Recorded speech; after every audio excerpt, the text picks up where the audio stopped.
지울 그룹에요. 뻔뻔하고 펀펀한 지울 TV.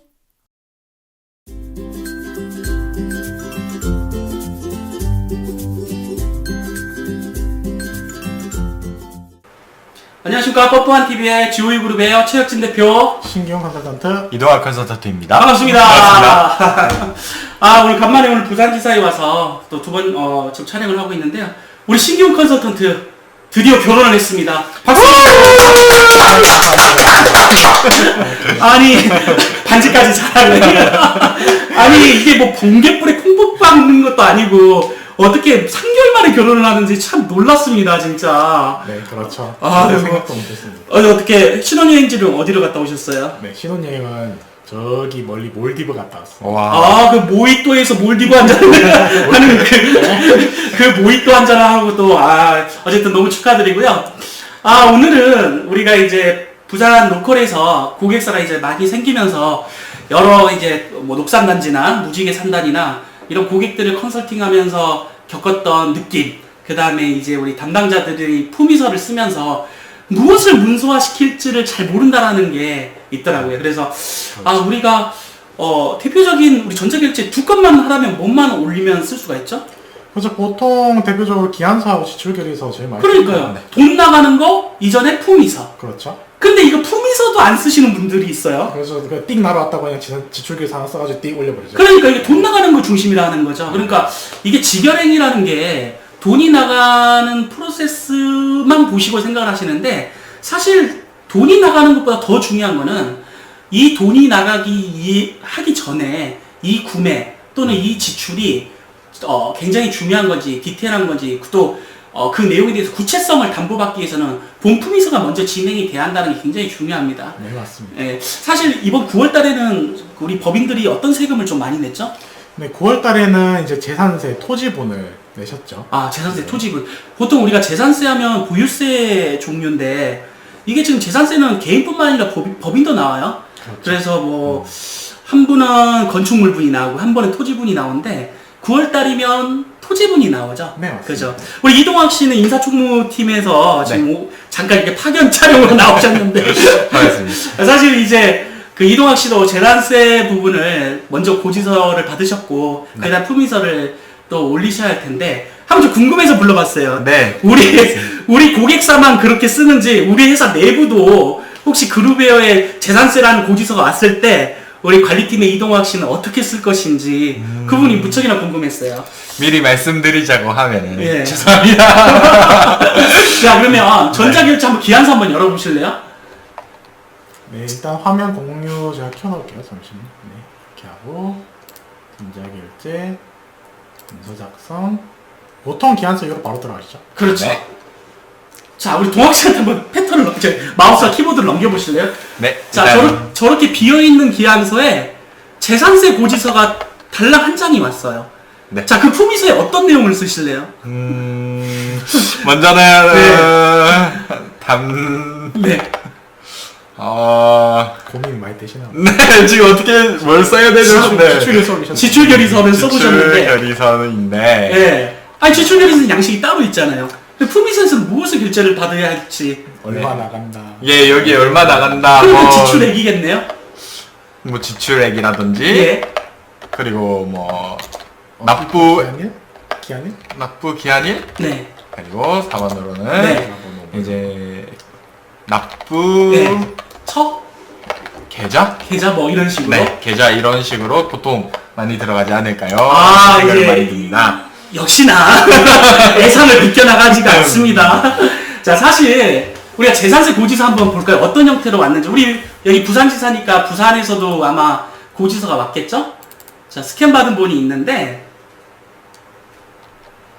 자, 어때요? 재산세 토지분에서 저렇게 덜렁 한 장짜리가 왔어요. 자세히 봤더니 재산세, 뭐 지방교육세, 뭐 이렇게 해서 이렇게 과세 내역이 뭐 어떤 주소지가 나오고 이렇게 나와 있습니다. 찾아보시고요. 사실 우리가 담당자가 세무 담당자든지 뭐 회계나 자금을 받는 분이시든지 자산을 관리하는 한 입장에서 우리 동학시처럼 인사총무 담당자였을 경우 이 품위서를 어떻게 먼저 올리고 후에 나가는 거에 지출결의를 다시 작성을 할 것인지에 대해서 그 내용의 아젠다를 못 잡는다는 게 대부분 고객사의 현 실태였습니다. 네, 맞습니다.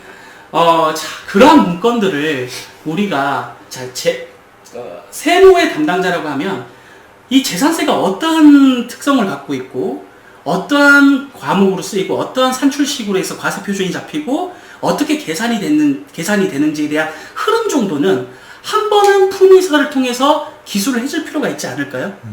그죠? 네, 맞습니다. 예를 들어서 재산세라면 재산세의 정의가 뭘까?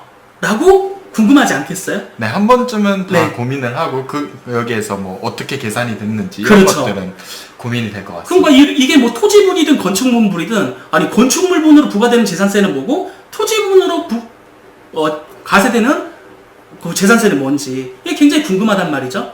그래서 항상 이러한 세금에 관련된 이슈가 발생됐을 때는 세금에 대한 정의부터 필요하다. 자, 그래서 이러한 패턴의 지식 문서가 잘 정리되어 있는 게 우리 기업에 한 번이라도 있다라고 하면 후임자는 우리 동학씨처럼 걱정을 안 할 것 같아요. 맞습니다. 자, 보면 지금 전임자가 작성한 문건이 있을 거예요. 재산세에 대해서. 한번 찾아볼게요. 자, 찾기 버튼을 누르면 자, 분명 우리는 기한서를 쓰게 되는데 자, 기한서를 볼까요? 저기 토지분 나와 있죠. 네. 장윤환 씨라고 썼었어요. 서울에서 쭉 내려보시면 어때요?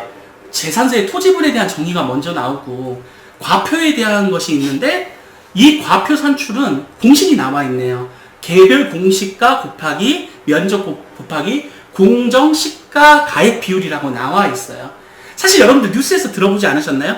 어떤 공정 가액을 좀 높여간다라는 거. 실거래 금액에 비슷한 수준으로 점점 높일 계획이라고 들어보셨죠? 네. 사실 이제 70%밖에 해당이 안 된 금액으로 저렇게 되어 있잖아요. 그 다음 밑에 보면 상세 산출 내역으로 해서 과표의 구분이 있고 그 과표에 따른 비율을 곱해서 저렇게 금액이 나왔어요. 그리고 나머지 부가 세금에 대해서는 도시지역분과 지방교육세가 나와 있어요. 첨부 파일을 봤더니 납부서는 이렇게 나왔지만 저 과세 내역서 이번에 재산세 과세 내역서는 해당 구청에다가 전화를 해서 쭉 내려봤더니 첨부 파일로 받아놓은 문건이 있네요. 저쪽 밑에 내려보시면 있죠. 그 PDF 파일로 있죠. 네. 그래서 이런 형태로 이미 전임자가 이러한 형태로 모바일로 만들어 놓은 거예요. 아니 저기 그룹웨어로 네. 품위서가 한번 작성이 된 부분이 있어요. 자, 이렇게 잘 정리된 품위서가 있다라고 하면 우리 이동학 씨 입장에서 저 본문을 보시면 네. 어때요? 너무 행복하죠. 너무 행복하죠. 고민할 필요가 있겠어요? 고민할 필요가 없습니다. 고민할 필요가 없어요. 어차피 우리 재산세는 매년 1년에 2번은 낼 거 아니에요. 네, 맞습니다. 건축물 토지분 회사는. 그럼 저 기한서가 건축물 토지분을 한 번에 있기 때문에 가져다가 와서 숫자만 대입을 하시면 되잖아요. 그죠? 네. 근데 사실상 저 의미는 공부를 해서 알아내야겠죠, 담당자는. 그렇죠. 이게 바로 지식문서라는 거죠. 그러니까 이 품위서가 지식문서가 되게 될 때까지는 저랑 목차와 아젠다가 정확하게 잘 잡혀 있어야 돼요. 자, 그러면 이동환 씨 입장에서 다시 한번 써본다고 해봅시다. 내년이 돼서. 네. 네. 전자결제 문서 작성 한번 들어가셔서 네. 자, 기한서를 클릭하시고 네.